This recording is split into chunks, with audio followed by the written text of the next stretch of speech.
Hi guys, welcome and who dat?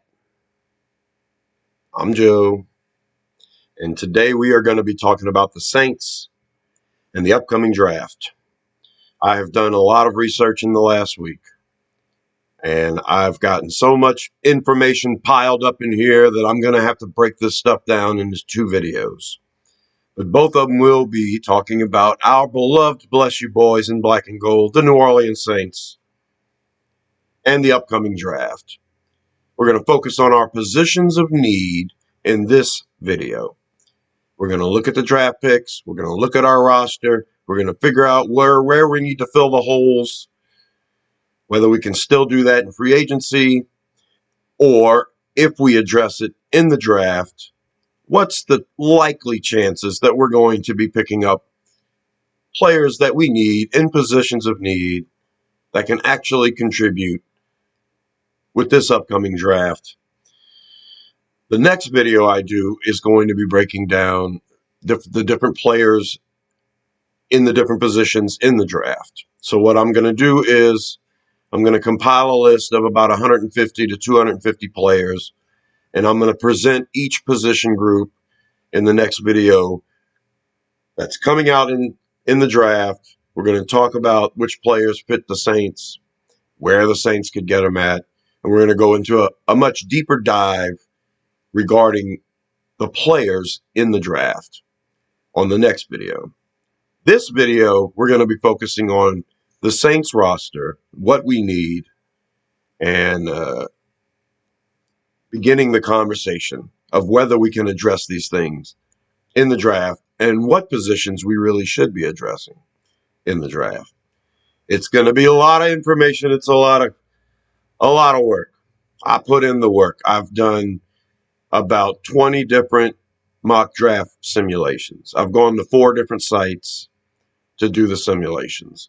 I've gone to about 6 different sites and compiled their big boards, compared and contrast. Some sites say you can get a Tyjae Spears in the 5th round. Some of them say, no, he's definitely going in the 4th round. That's the consensus right now. There are some boards that have him going in the 3rd round. So I had to go to different sites, compile it all together, and try to get an estimation of all of it. And that's where the big list is going to come from on my next video. But in this video, let's focus on positions. First of all, putting up the draft picks for the Saints. That's what we're looking at. That's our current selections. Down here, we're going to have, in my opinion, our positions of need. They are somewhat in order on this list down here.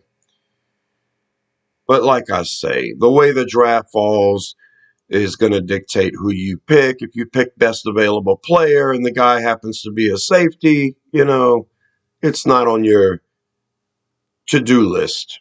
You could put safety down here instead of quarterback.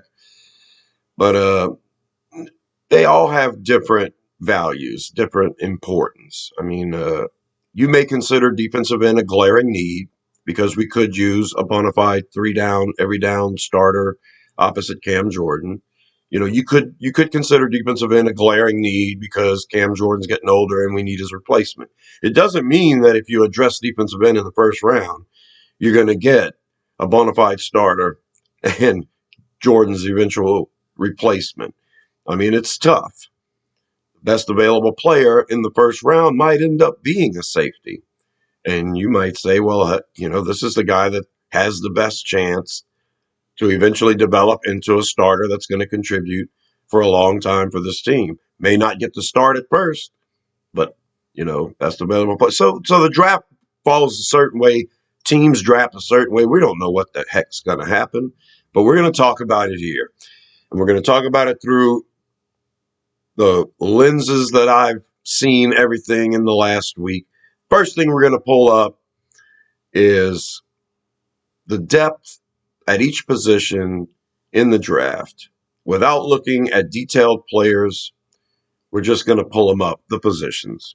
I think in this draft, the deepest positions are at tight end and at running back. I believe, firmly believe, you can get a very good tight end or a very good running back in the 5th round in this draft. I think it's that deep. The higher you draft one, the better the player will be. Do you really want to spend a 1st round pick on a tight end when you know you can get a pretty good one in the 4th round? I don't know. But that's the deepest positions in this year's draft as far as I'm concerned. Really good depth in this year's draft. Offensive tackle, defensive tackle, and to a degree, edge rusher. There's not that many complete run stuffing, pass rushing defensive ends in this draft. They call them edge rushers now. I mean, like, are we even expecting them to stop a run? Cam Jordan came onto this team as a proven run stuffer. He had to work on going after the passer, and he seemed to work that out pretty good. So that's what I mean by I'm not so sure about edge being really good depth. I think whoever you draft at edge is going to be a developmental player. They all need to learn how to stop the run. And, some of them have size issues too. The category of not sure, I'm not really sure. We don't really need a cornerback. We've got a ton of players at safety right now that we're going to try to work things out with. And as far as guard goes, there are a few really good ones in this draft, but I don't know how good that depth is. Once you get in the 3rd, 4th, 5th round, I don't know if you're getting a developmental player or somebody that's just not going to make the team. The last category, slim pickings, linebacker and quarterback. If you want a really, really good one, you're going to have to get it early. Lots of players, you can get a good linebacker in the 4th round. I think, the guy from Tulane, Dorian Williams, probably will go in the 4th round, 5th round. There's some quarterbacks with some upside that you might be able to get in the 4th round. Tanner McGee keeps slipping. There's the kid from UCLA, kid from BYU. I mean, there's quarterbacks you can get in the 4th, 5th round. I just think if you don't get one of the top 3 or 4, then you're grabbing a guy and you're taking a chance. I'd prefer, even though there are slim pickings in this draft, I would still prefer the Saints to grab someone really late.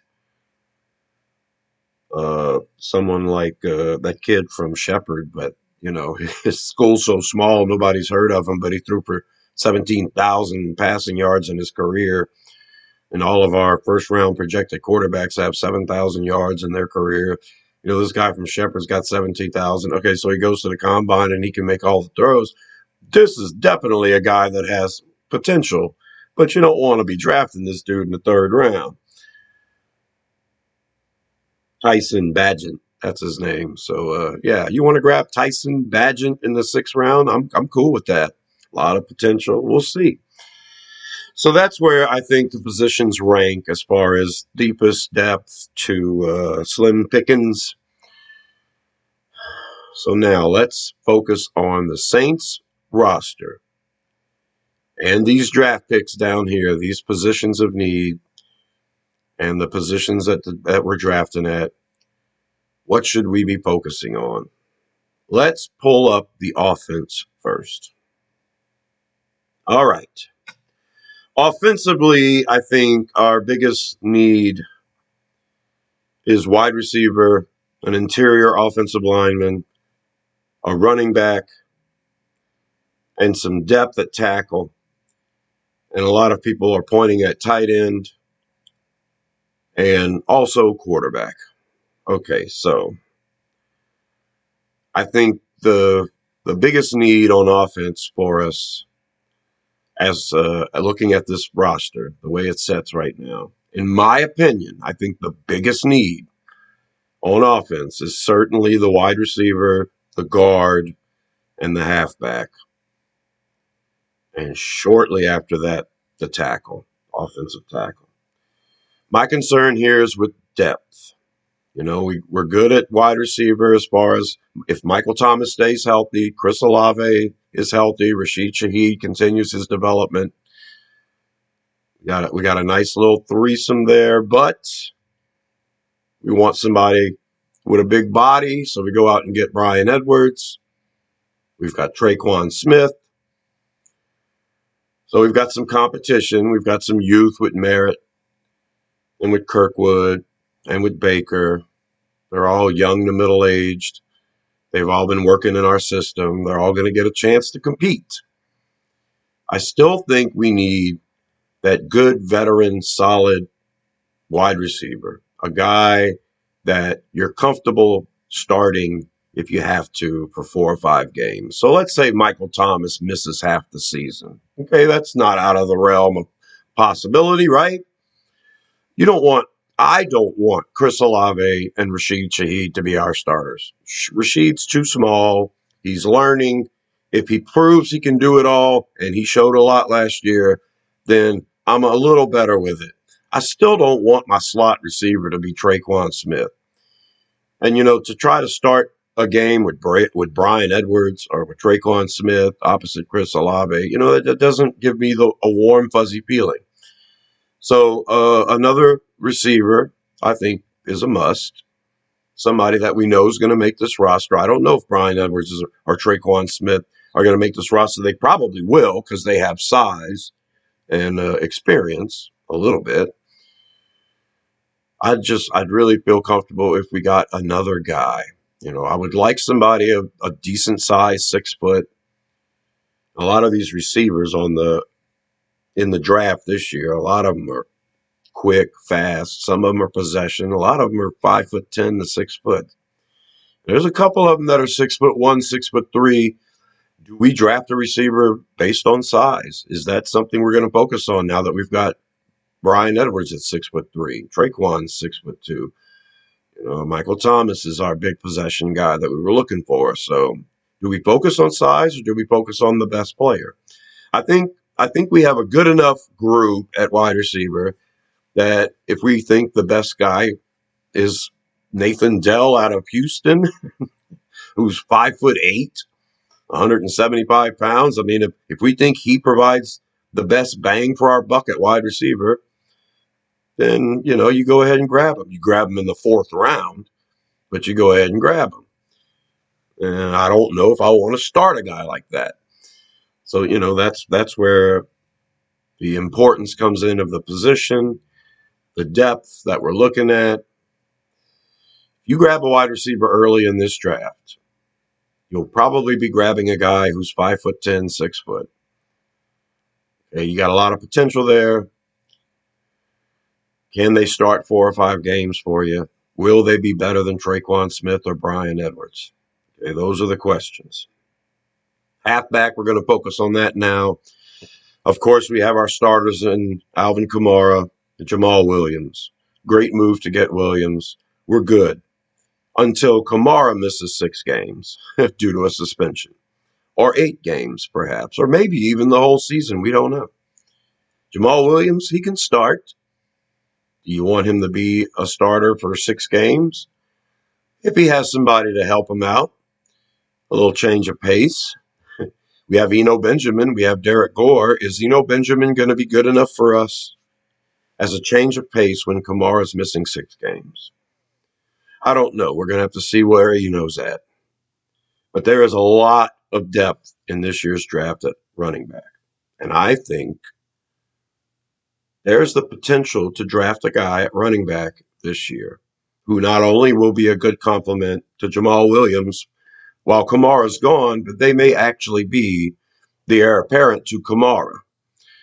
Kamara's a good player, but he's making about $15 million a year. He's going to miss half the season this year, and then I think he's current contract. He's only got 1 year left after that. I think the current contract. He's a guy who's getting a little older, and do we want to sign him to a 3rd contract when he's going to be 30 years plus? Wear and tear, and on top of that, he might still want $15 million a year. I don't know. I think that drafting a running back in this draft class is a must. Receivers, pretty damn important. I think a running back is a must. We can make it if we don't, but there's too much depth here. Like I say, you can get the kid out of Texas A&M, uh, a chain. You can get him in the third round. He might be too good of a player to pass up. You can get Spears in the fourth round, maybe even the top of the fifth round. You got Tank Bigsby out of Auburn, and Zach Evans out of Ole Miss, and Kenny McIntosh out of Georgia. All of these guys can get picked up in the fourth, maybe fifth round. And you've got some pretty good depth at the top, too, with Gibbs and Charbonnet, and of course, Bijan. So there's a lot of, I think all of those players have the potential to stick on a roster. And a guy like Spears, he may be special enough where he can be the heir apparent to Alvin Kamara. In all of the mock drafts that I've done so far, almost all of them I've taken Spears in the fourth round. He's always there. We need a running back. I believe in the ability. There's a few where I've taken a chain from Texas A&M in the third round or even in the fourth round. And there's a few where I've been able to get really good ones in the fifth round. But regardless, I think you can get a running back in the mid rounds in this draft that is going to supplement this team well when Kamara's out and who can compete to be that number two or number one running back when we decide what we're going to do in the next couple of years with Kamara. That being said, on offense, regardless of whether we get a wide receiver, and I think halfback is pretty important too, man, we need to get better at the depth on the offensive line, guard and tackle. It's going to be tough if we draft a tackle in the first, second, or third round of this draft when we already have Ryan Ramczyk, Trevor Penning, and James Hurst. You go and draft a tackle in the first round, people are going to think, what the hell are you doing, Saints?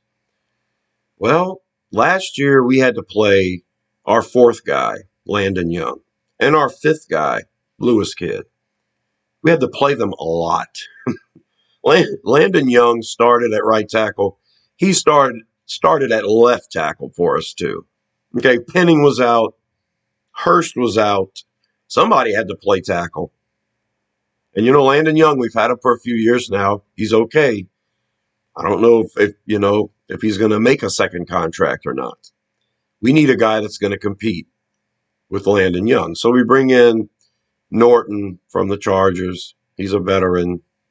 He's not great, but he could definitely beat out Young.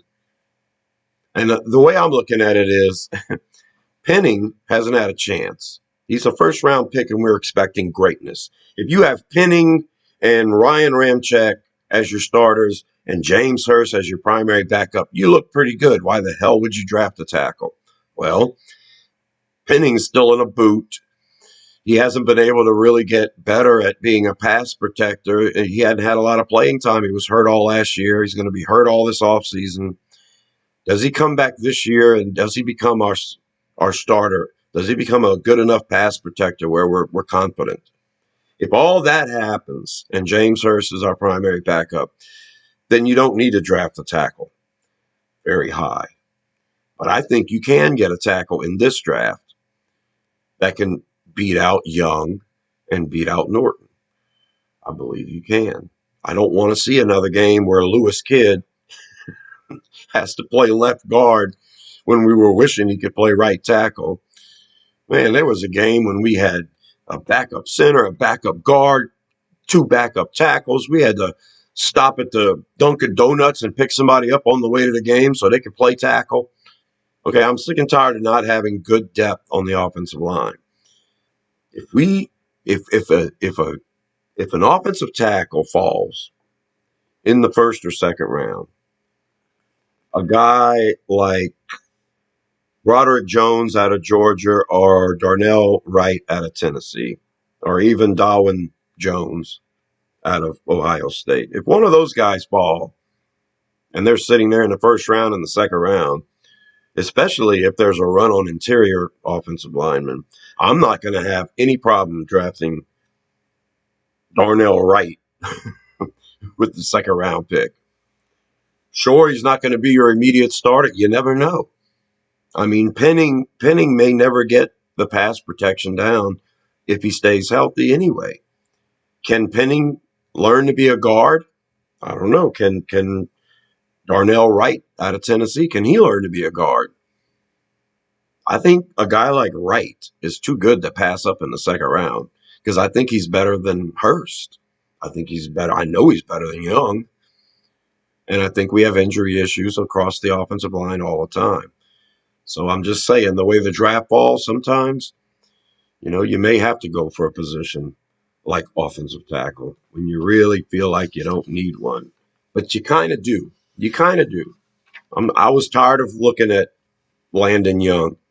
Okay, I don't know if Penning's going to be the greatest ever. And this is a pretty decent list of tackles in this draft. I think a couple of them can come in and push at least Hurst for that backup position. So, but let's talk about guard. Most importantly, guard. I love the kid from Florida. His name is O'Cyrus Torrence. He's my dream first round pick. Now we have Pete and we have what's his name, Cesar Ruiz. We have them starting at guard. If Pete's healthy and he plays like he can, then we're good at guard. McCoy at center, we're good.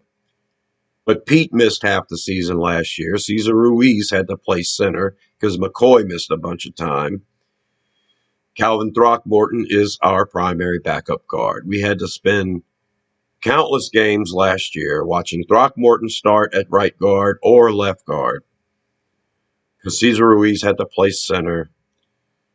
And like I say, if Penning starts at left tackle, you have James Hurst. So then you have James Hurst that can play left guard or right guard. And that's better than Throckmorton. But I think Andres Pete, 1 year, $5.5 million. I think this is it for him. If he stays healthy and plays at a top Pro Bowl level, are you wanting to re-sign Pete to another 3-4 year deal worth $10 million or more? Are you wanting to do that with Andres Pete? I think we should draft an interior offensive lineman in the first 2 rounds. At least an offensive lineman in the first 2 rounds. Somebody that's going to provide that much needed depth. And if it's a guy like Torrence out of Florida, then I expect him to take Pete's place after this year. I expect somebody to get hurt, Pete or Cesar Ruiz having to play center for a couple of games. I expect that to happen again. And if you have Torrence, he's going to start. And he's going to get a lot of valuable playing time. And then we can let Pete go after this year. And you'll have yourself your starting left guard for the next 10 years. I think Torrence is that good. There's also Avila from TCU. You may get him in the second round, maybe third round. Andrew Voorhees out of USC is rising up some of the charts at guard. And there's a few good interior that played center as well. The main guy, John Michael Schmidt out of Minnesota. He's a center. He's pretty dang good. He needs to work on his run blocking maybe a little bit, but he's got a lot of it down. Now, if we draft John Michael Schmidt, who's technically a center, I mean, we're expecting him to play guard or center, right? He may end up being our, eventual left guard. Or Eric McCoy was a guard. Our intention was to play Ruiz at center and McCoy at guard, but we played McCoy at center. Then we got Ruiz and we kept McCoy at center. The Ruiz is guard. Ruiz can still play center. Maybe McCoy can play guard. If we end up drafting Schmitz and all he can do is center, maybe McCoy becomes our new left guard. Either way, I think the sky's the limit if we can get a really good offensive lineman, especially an interior guy. I think the sky is the limit. I'm tired of watching backups play. I want to increase the depth there. It's very important to me. It would not kill me if we drafted a tackle or a guard with one of those first two picks. Offensively, we're also going to touch on tight end now and quarterback. Okay, tight end. We just re-signed Juwan Johnson. 2 years, $12 million. He's making $6 million a year. He's our receiving tight end. He's a big-bodied receiver. Another reason we don't have to focus on size that much overall when it comes to receiver. He's getting better at run blocking. Juwan Johnson has even put on more pounds this offseason, and he's planning on getting as good as he can get at run blocker. And you know what? He's a pretty good receiver. It's kind of like a poor man's George Kittle, where Kittle is obviously a great receiver. Can this skinny little guy run block good? And well, the player's so good that he puts it all in on it, and before you know it, he's a pretty good run blocker too, despite the physical limitations. Well, that's what we're wanting with Juwan Johnson. We want him to be at every down tight end. We want him to run block as well as receive. But for what we know, he's our receiving tight end. Okay, now who's our depth? Adam Troutman. He's the guy that can run block pretty good. We were hoping he'd be a good receiver. This is his final year of his contract. Troutman's got a lot to play for.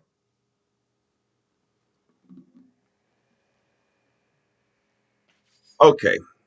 Then, of course, we got the very versatile Taysom Hill. Thank goodness for Taysom Hill. He can start for you in a pinch. He can play tight end in a pinch. Good. Good. I like Taysom Hill as our fourth tight end. I like Taysom Hill. I like Adam Troutman, but I think with the depth at tight end in this draft class, we should be able to draft someone who is going to compete with Adam Troutman for that second tight end spot. And depending on the development of Johnson as a run blocker, there's the potential of getting a tight end. And if we draft tight end early in this draft, he's going to compete for the starting job. I mean, the tight end class is that good. There are several tight ends that we could grab in the first 2 or 3 picks, 2 or 3 rounds, that can compete with Juwan Johnson for a starting position. Okay, that's the way I look at it. Do you want to do that?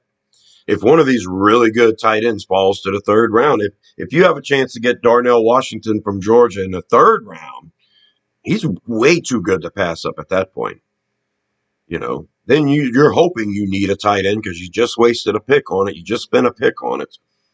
But a guy like Dalton Kincaid or Michael Mayer or even Darnell Washington, you know, those are first, second round graded tight ends who are expected to start in this league and be pretty good. But the depth is so good in the draft this year. I mean, in practically every simulation I've run, we were drafting a tight end in the 5th round and a tight end with skills. Guys like Zach Kuntz from, you say Kuntz? I say Kuntz. From Old Dominion. Luke Schoonmaker from Michigan. I mean, come on, man. Luke Schoonmaker. You might be able to get him in the 5th round. That guy is going to compete with Adam Troutman for that second position. No doubt. Sam Laporta at Iowa is rising up the drafts. Tucker Kraft, it's almost like they want us to draft him. He's always available in the 4th and 5th round. The kid from Miami, Will Mallory. So much depth here. Luke Musgrave out of Oregon State. Some people think he's going in the 4th round. Some people think he's going in the 1st round. I mean, that's how good this tight end draft class is. So yeah, I expect us to draft a tight end. God, if somebody like Kincaid or Mayer or Washington falls into the 2nd round or 3rd round, they're almost too good to pass. But the depth is too good not to address it at some point. Personally, like I said, the way the draft's been falling for me in the simulations, I've been grabbing tight end in the 5th round every time. I've been grabbing running back in the 4th round, tight end in the 5th round, and I think those positions at those spots in the draft, those players could end up on this team fighting for starting positions or at least primary number 2 position. All right, and then you got quarterback. Wow, quarterback. Before this offseason started, that was our biggest position of need. We go out and spend a ton of money on Derek Carr, and we retain the services of Jameis Winston. Now we have 2 Pro Bowl caliber players at quarterback. Maybe they're both past their prime, but we have 2 very good quarterbacks. Quarterback, all of a sudden, is not a need. Okay, we would like to have a young guy that develops into our eventual starter. Is that guy in this draft? I don't know. There's going to be a run on quarterbacks early in the first round. What happens if a guy like Will Levis out of Kentucky falls to us at 29? With all of the positions of need that we have, positions across the board down here, that if we get a first-round player, they could actually compete for a starting job. Is Will Levis going to compete for the starting job with Derek Carr? Do we want a $35 million backup quarterback? These are the questions you have to answer. Is Will Levis too good not to draft at 29? I don't know. I would avoid taking a quarterback in the first 2 rounds if I was the Saints. And I'm not as big of a fan of grabbing Hendon Hooker in the 3rd round as some people are. Although Hooker, it seems in some draft boards, is going in the 1st round now. People love Hendon Hooker. I'm kind of partial to Tanner McGee. I mean, 6'3", pocket quarterback. And what kind of quarterback do we want for the Saints? What do we want? We don't know. Pete Carmichael doesn't know. I don't think Carmichael knows. So I'm going to refer to this offense and Pete Carmichael's offense as a Sean Payton offense. Okay, Sean Payton's not here anymore, and now's the time for Pete Carmichael to quit being the pretend offensive coordinator and become the real, actual offensive coordinator. Is he going to do things differently? Depends on who you have. If you have a guy, if you have a guy like Jameis Winston, okay, or let's say Lamar Jackson even, you're going to have to tailor the offense to their strengths. Okay, so Pete Carmichael's going to have to be creative. But what does he really want to do? You had a guy like Jameis Winston with a big arm, and you decided you're going to start Andy Dalton instead. The immobile, accurate pocket passer. Well, that's the Drew Brees type, right? Is that what we're going to do? Are we going to try to take a quarterback like Jameis Winston and make him play in a Drew Brees system? Or do we need another guy like Drew Brees? Do we need a pocket passer, accurate Andy Dalton, except younger type of quarterback to run this offense? What are we going to do? I mean, if something happens and all of a sudden you got Lamar Jackson, yeah, you're gonna modify your offense and make sure. I don't think Lamar Jackson runs Drew Brees' offense. I don't think Jameis Winston does either. When Sean Payton was here, we tried it. It was working okay. But now that this is Dennis Allen's team, and now that Pete Carmichael is the official OC, last year they chose the guy like Dalton. So do we get Hendon Hooker or do we get Tanner McKee? I don't know what we're going to do. Look at the depth chart. You've got Derek Carr, who in my opinion is the Drew Brees type. Not greatly mobile, pocket passer, try to get rid of the ball quick, that kind of stuff. Or do you go for the Hendon Hooker type, the guy that can make plays with his feet, has the big arm? I don't think Pete Carmichael knows what he wants. I don't think the Saints really know what they want. I think this is a Drew Brees, Sean Payton offense. It needs to be led by a guy that's a pocket passer that is good with decision making and knows where to go with the ball. I don't think we're going to be good with an athlete who has trouble reading defenses or making decisions. I think this offense needs to be drop back, 3 seconds, get the ball out, know where everyone's at. Carr's supposed to be good at this stuff. Carr's repertoire is he gets up to the line of scrimmage, he can make calls, he can read the defense, and he can adjust the calls. He can make the receivers do things he likes. He can get in and out of stuff because he can read the defense and he can see what's happening and then try to make it happen. He's supposed to be pretty good at that, and that's what he's going to have the opportunity to do in this offense. The offense that I consider a Sean Payton, Drew Brees offense. That's what Carr's going to get to do. I think he's going to be okay at it, and we should be pretty good at quarterback. I don't think Winston can do that. I don't think Winston can read the defense at the line of scrimmage, make the adjustments necessary, know where he's going with the ball within 3 seconds after he drops back. I don't think Winston is that type of quarterback. I think if we draft a quarterback, we're going to be taking a chance either way. So I kind of lean more towards a Will Levis or a Tanner McKee. Even Jake Haener out of Fresno State, Tyson Bagent out of Shepherd, if you want to get somebody in the 4th, 5th, 6th round. But there are guys. There are guys you can take a flyer on. If the kid from UCLA, who's got the longest name in history, Dorian Thompson Robinson, that's not going to fit on a jersey. Anyway, apparently this guy can throw off balance. You know, when you hear that, you think, oh my God, Mahomes 2.0, here we go. He can throw off balance. He can make all the throws. He can get out of trouble. And if he gets horizontal to the ground, he can still make the throw. Okay, I'll take it. I'll take that guy in the 5th round, 6th round. I don't know what kind of offense Pete Carmichael's going to run.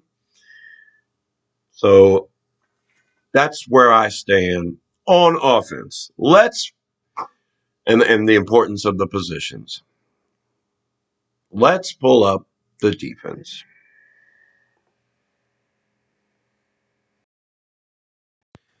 Wait, before we do that, let's recap the offense. So as far as the depth in the draft goes, the importance of the offensive positions we need to fill and where we can do that in the draft. I think our best bet offensively, if we go early round offensively, I think our best bet would be along the offensive line at guard, or if a really good tackle falls. I know that they'll be starting as backups, but eventually they're going to get some playing time because I think we're going to have to replace Pete eventually. And we need a good third offensive tackle. If Penning works out, we've got that in Hurst. But I really believe a guard in the first 3 rounds, or at least a tackle, is a must for us. Wide receiver depends on what you want. And you can get some big-bodied guys in the later rounds.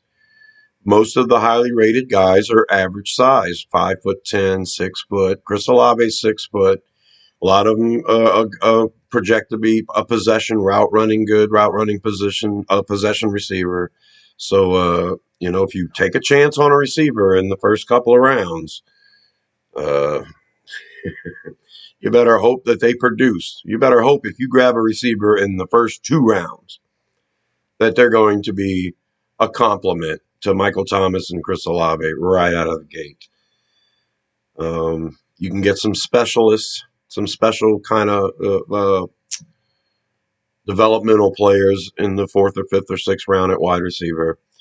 That's a route you can go as well. Like I say, halfback and tight end, chock-a-block, stocked. If you get a tight end in the first couple of rounds, he's going to be a starter for you for a long time. And as far as running back goes, like I said before, you can get a potentially really good player in the 4th or 5th round. So you can wait and get halfback and tight end late. But if you get a tight end early, you're going to get a really good one. And quarterback, finally, Whoever we get's going to be a developmental guy. They're going to end up on the practice squad. So that's my final breakdown for offense. Now we can pull up the defense. And my camera's going to shake every now and then because I have a ton of cats in this house. I love my cats, and they jump on the table and shake the camera sometimes. Simon's a good boy. Here's the defense. All right, here's the positions of need on defense. Defensive tackle, defensive end, outside linebacker, inside linebacker, and, some people can say safety as well. So, how do we look? We're going to start with linebacker first. We're going to knock this out real quick. We have Pete Werner. We have Demario Davis. They're our starters. We normally play two linebackers. If these two players are healthy, then nobody else on the depth chart's going to get playing time. Zach Baun is our other outside linebacker. We run three linebackers sometimes, and when we do, he's going to be a starter. Okay. Not great. We can get better at that position, but that position doesn't see the field a lot. The problem is Pete Werner's been hurt both of his first 2 years. What if he gets hurt? Do we want Zach Baun playing half the games this year in Pete Werner's spot? Worked out great last year when we had Caden Ellis. I don't know if Zach Baun can do that. A lot of potential with Zach Baun. Okay, we haven't really seen it. Not enough for me to be confident to think that he can start at outside linebacker for half the season. Okay, so, and God forbid if something happens to Demario Davis. I think Pete Werner is a good enough player, very good player, where if he's healthy and something happens to Davis, Werner can go in the middle. We're still going to need that outside guy. Oh my God, my cat's driving me nuts. I'm going to have to do something with Simon Boy. Hold on, guys. Like I say, as far as the depth in the draft goes, it's kind of slim pickings for linebacker. It's all about what you want. There's a couple of good ones early in the draft, very early. Pretty sure you guys don't want the Saints drafting a linebacker with their first round pick. You lost Ellis, so, and like I say, if you get an outside linebacker, he will have a starting job because he'll probably beat out Baun. And chances are he'll get a lot of playing time because he'll have to take Werner's spot. That's what we're looking at. Trenton Simpson out of Clemson. That's my number one linebacker on the board. At Clemson, he played all the linebacker spots. He rushed from the edge. He played safety. He even played deep safety. He did all of it very well. He's 6'3". He's pretty fast. He's stout against the run. He's a perfect hybrid for Dennis Allen's system. That's the kind of guy that Dennis Allen dreams about. You draft Trenton Simpson at linebacker, and you've got yourself a slot guy, a linebacker, a safety. You only need so many players. Dennis Allen, if he had it his way, he'd have 10 DBs on this team. But what he likes are players that can play multiple positions, so maybe you only need 8. If a guy can play cornerback and safety, if a guy can play safety and linebacker, if a guy can play linebacker and defensive end, he likes that kind of versatility. And I'm just here to tell you, I like the player, Trenton Simpson. And I think Dennis Allen might like him a whole lot too. I'm just here to warn you. If we get Trenton Simpson in the first round, don't be shocked. And don't be terribly disappointed because the man will beat out Baun. He'll be a starting outside linebacker in a 4-3 scheme, and he'll take Werner's spot if Werner gets hurt. You also got some good middle linebackers in Jack Campbell and Drew Sanders. You got a lot of players with potential like Tua and Sewell and Papo Henley, even Overshawn. And then you can wait in the fourth round and get a guy like Dorian Williams from Tulane or Ventrell Miller from Florida. So, if you just want some extra pieces, if you just want to be sure you've got outside linebacker covered and you just need some bodies, you can address it later on in the draft. But I think the pickings are slim. All right, so that's your breakdown at linebacker. Let's focus on what's really important here, the defensive line. Okay, we've got bodies at defensive end. I think a bona fide starter opposite Cam Jordan is what this team needs right now. And I think that route happens through free agency.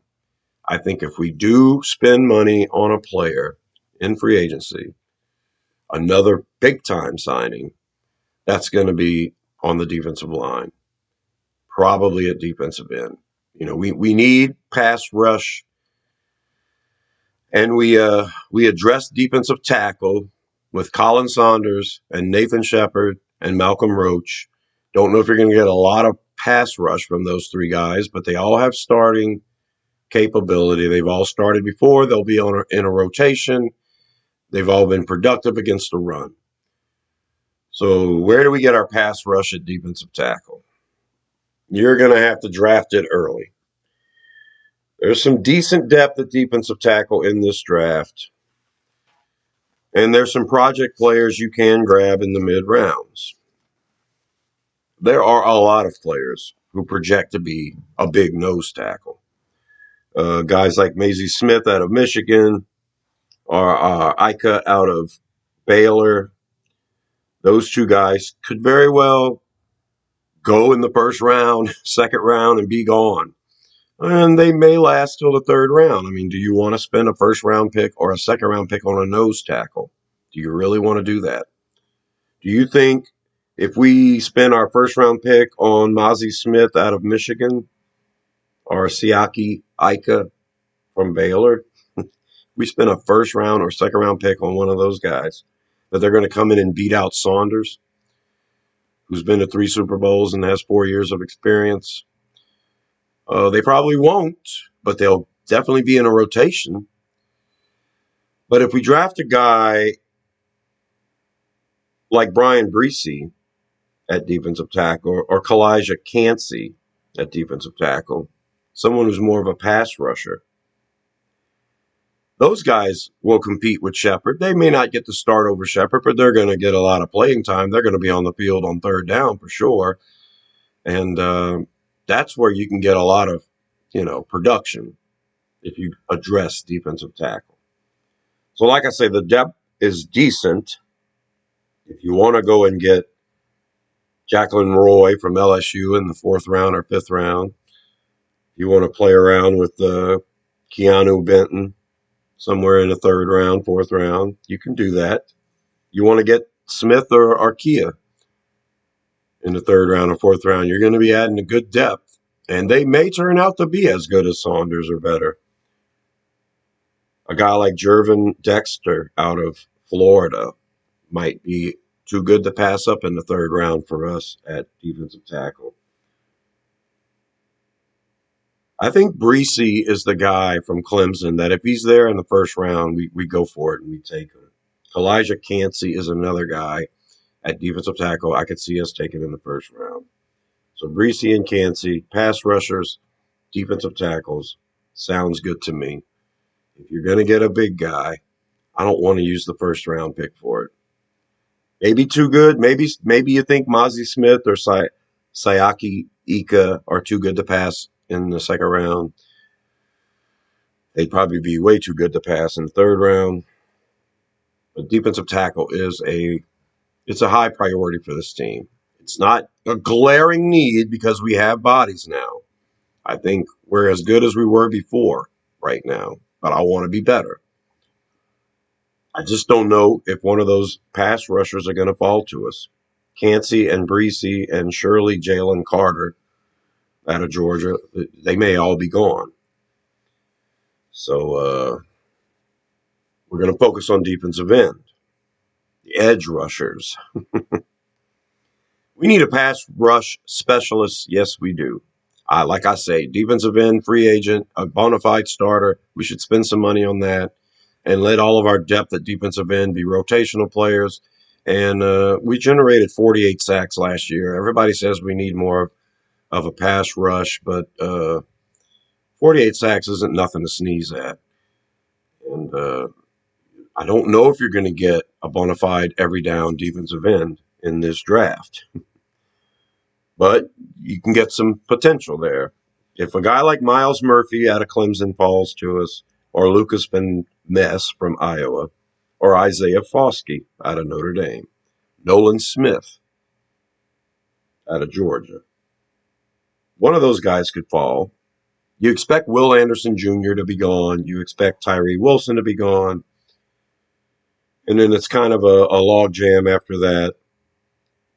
Do we want to spend our first round pick on a defensive end? Is Miles Massey or Lucas Van Ness or Isaiah Foskey or Nolan Smith or Ojulari out of LSU, are those guys good enough to be an every down defensive end? They'll certainly get in the rotation. I think in the third round, it's a good spot to address edge rusher. I think whoever we get is going to eventually be in a rotation. Hopefully they're good enough to take Cam Jordan's spot or to be an every down player. But I think you can get a good one in the third round. I mean, I haven't even talked about Will McDonald, the fourth out of Iowa State, who some people think goes in the first round. Some people think he lasts till the fourth round. And the two players with the hardest damn names to say, and I'll probably say them wrong anyway, Adetomiwa Adebawori out of Northwestern. And we also have Felix Anudike Uzomah out of Kansas State. So the kid from Northwestern and the kid from Kansas State. And people got them going in the first round, second round, third round. Is one of those guys, Adebawori or Uzomah, is one of those guys good enough for a first round pick? Some people say they are. Pass rushing specialists. I've had some teams try to trade up into the first round with my pick so they can get Nolan Smith out of Georgia. I've had some of my mocks where Isaiah Foskey falls to the third round. Adebawori falls to the fourth round. Will McDonald. I've seen them draft him in the first round. I've seen them draft him in the third round. I'm not even mentioning Tui Pulatu, Andre Carter out of Army. A lot of good defensive ends, edge rushers.